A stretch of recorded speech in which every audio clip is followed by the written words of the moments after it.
A good night at La Casa del Suizo was followed by a very early start the next morning. We were to be off downriver towards our next accommodation, Sasha Lodge, this morning. First though, a short walk in the local area and an early breakfast. Mottle de Linea showed well on a roof just below our balcony. A fisherman got an early start in the river outside the hotel while grey-breasted martins perched in the grounds.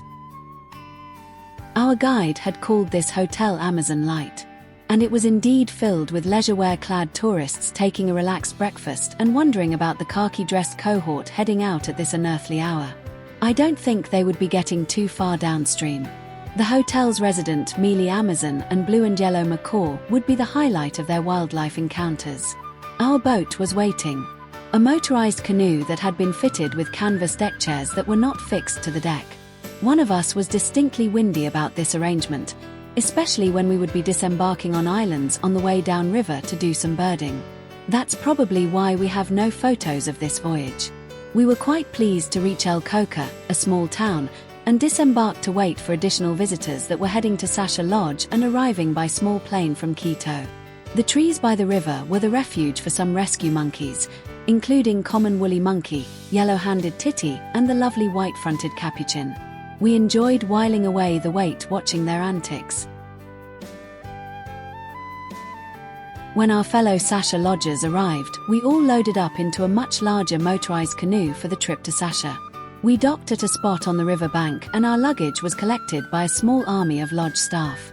The rest of the boat party headed off into an opening in the forest while we birders lingered to do some birding. A 1-kilometer-long boardwalk was traversed, enjoying views of common squirrel monkey, on our way to another boat dock. Here we loaded into dugout canoes to cross Lake Pilchicocha, a 10-minute paddle to the lodge. It really did feel like we had arrived somewhere very special. This large building marked the entrance to the lodge creek and the boat dock. We were to get pretty used to the canoes over the next few days. These were the only way to get people and supplies into Sasha Lodge. Everything had to cross the lake. The next morning we were off again, back across the lake to the boat dock by the boardwalk. It really was a very relaxed way to travel and we were not allowed to do any of the paddling.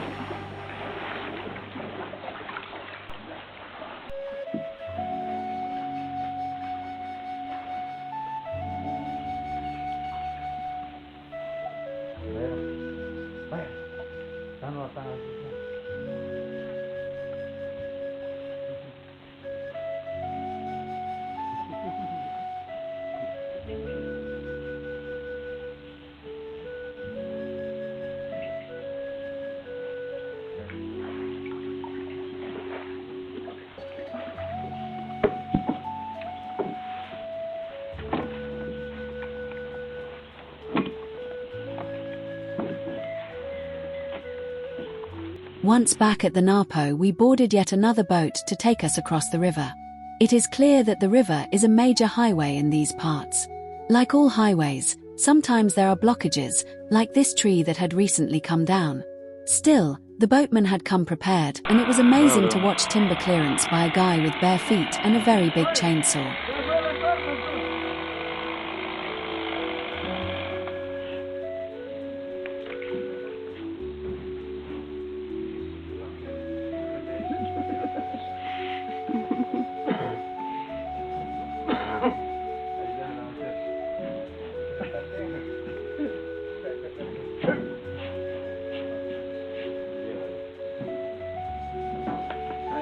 We were heading for the Providencia Trail in the terra firma forest. The forest was dense, the bird shy, and the photo opportunities difficult in low light. It was a great experience and we did see many species. Perhaps the best sighting wasn't actually a bird but a mammal. An anteater called the southern tamandua. It was a surprise as these animals are usually nocturnal. It feeds on ants and other insects which it catches with its tongue, which passes through a mouth that is only just big enough for its passage. Birds were not neglected, and we managed a few photos, including this brown nunlet and a great patoo which refused to give us a view of its face.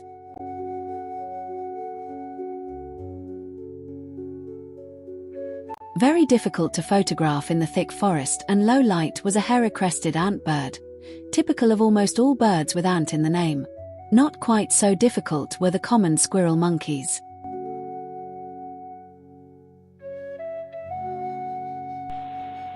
Back in the boats, we explored a couple of the creeks at the edge of Pilchicocha Lake.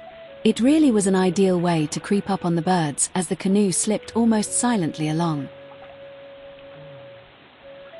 It was here that we were to find a very special bird, the prehistoric-looking hoatzin. Sasha Lodge was a very special place. Rustic-looking cabins on stilts were very nicely appointed and joined by a series of raised walkways, making sure that seasonal flooding did not reach the rooms.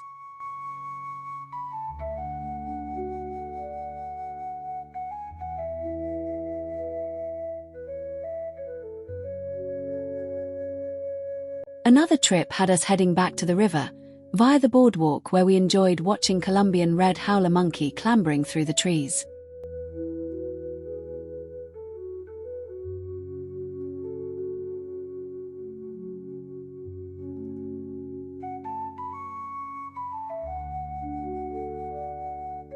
Common squirrel monkeys were also present here.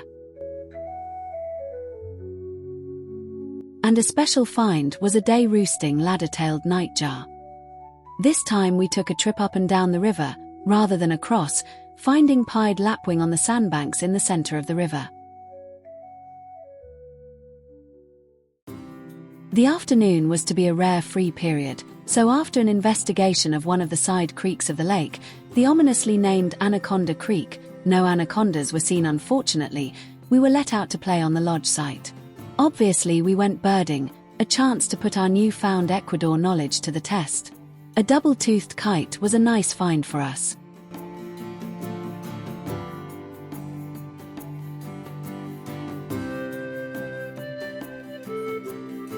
We had heard that the lodge boasted a small group of western pygmy marmosets, and we were keen to see if we could find them. Up behind the upper cabins we found one on the bole of a tree. They really are tiny, the smallest monkey in the world at only 13 centimeters or 5-inch body length. They were well worth the effort of searching for. After our afternoon off, it was back to the boats for an evening paddle on Lake Pilchicocha. It might not have been the most productive in terms of birds, but the gentle glide of the boat across the lake was very relaxing. Sometimes you need to just chill.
There was always time for another hoatzin.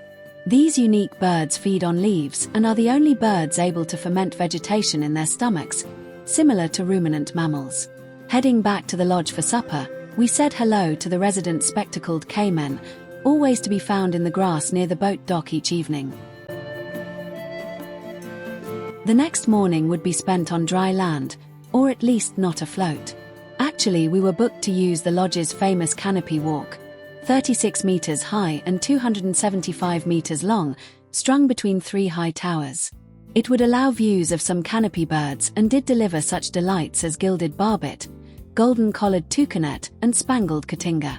The lodge only allows limited numbers of people onto the canopy walk at any time, so we had to keep to our time slot.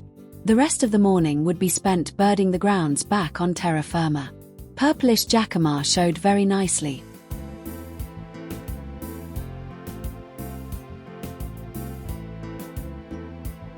Also in the grounds was this lovely red-capped cardinal. Orange orange-crested manakin was another welcome sighting.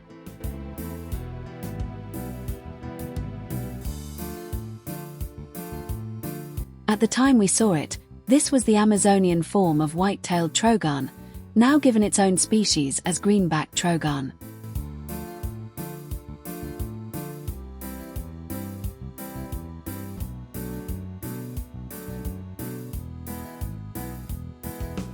It had been a good morning birding, but it was time to hit that canoe once again and explore another of the lake creeks, the Orquídeas Creek. A bit more open than the Anaconda Creek, we were able to find some good birds, like boat-billed heron.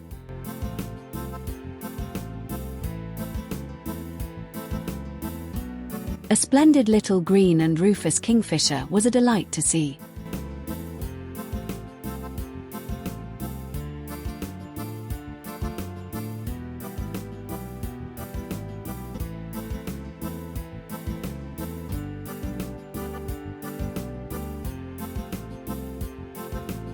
And of course, hoatzin.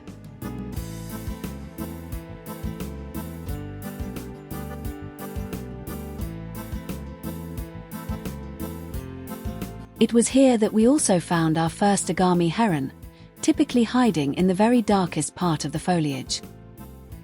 The next morning we were up very early, before dawn, because we were heading for a very special sight. It involved crossing Lake Pilchicocha pre-dawn, yomping along the boardwalk and crossing the river to the Yasuni National Park. We were going to the parrot licks. Parrots are known to take clay, and there are specific spots along the river where they congregate at dawn to do so. Not every day, so it wasn't guaranteed. We needn't have worried. The first parrot lick was alive with birds, a cacophony of noise and color that we watched from a handy bird hide.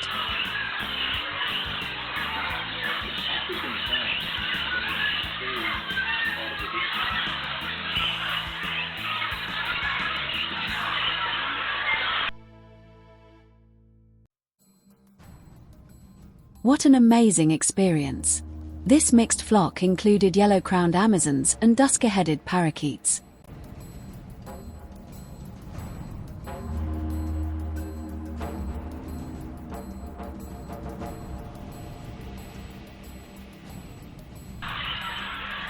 It is still not clear why the parrots need the clay. There are a couple of hypotheses. One is that the clay is needed to counteract toxins that are naturally occurring in the seeds of the fruits that the birds eat. The second hypothesis suggests that the clay provides essential minerals and has an antibacterial effect. Of course, it is possible that both apply.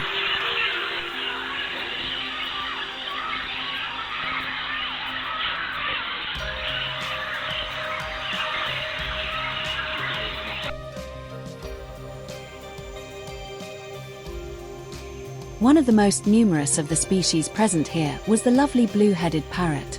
Also present were mealy Amazons, identified by the white flowery tinge to the nape and back feathers.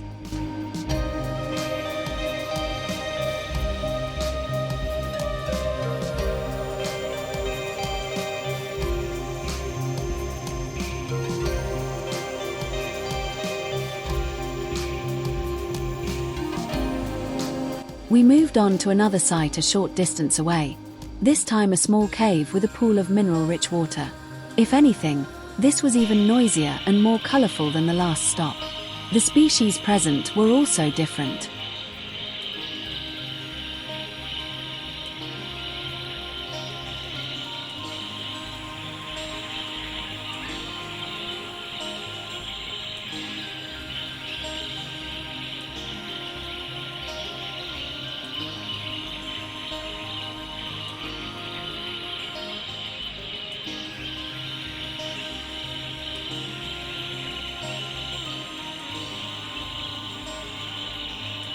Probably the most numerous species here was the orange-cheeked parrot, with its distinctively marked head.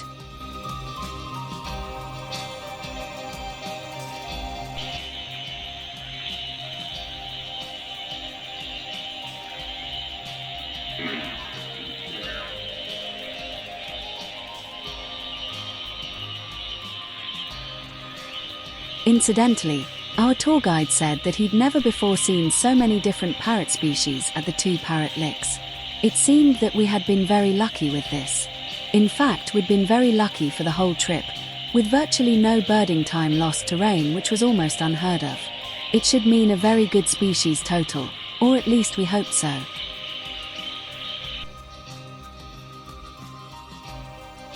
Another species with very colourful red underwings and blue flashes on the upper wings was the scarlet-shouldered parrotlet.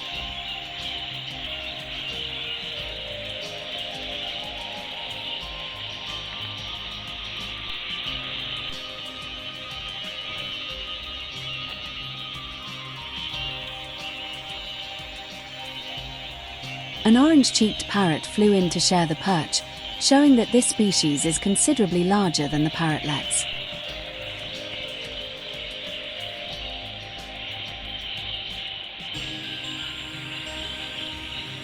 Away from the parrot licks, we were pleased with good views of black-fronted nun-bird.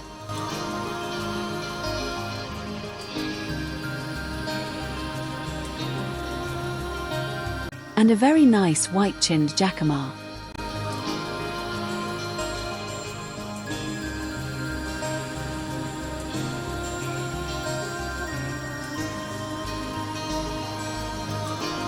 In the deeper forest, we were lucky enough to find another one of those birds with ant in the name, this time a yellow-browed antbird. It was equally difficult to photograph, of course. A little easier was a white-necked puffbird near the riverboat dock. It was our last afternoon at Sasha, and we were booked to visit the kapok tower, another canopy viewpoint built around the bole of a kapok tree. We note that this structure seems nowadays to have been rebuilt in metal, with a short canopy walk attached, but back then it was wooden, but sturdy. It was another chance to see a few canopy-loving birds, such as a singing Lawrence's thrush directly above our heads. We would never have seen it from the ground. Unfortunately, this chestnut-eared aracari steadfastly refused to show us its beak.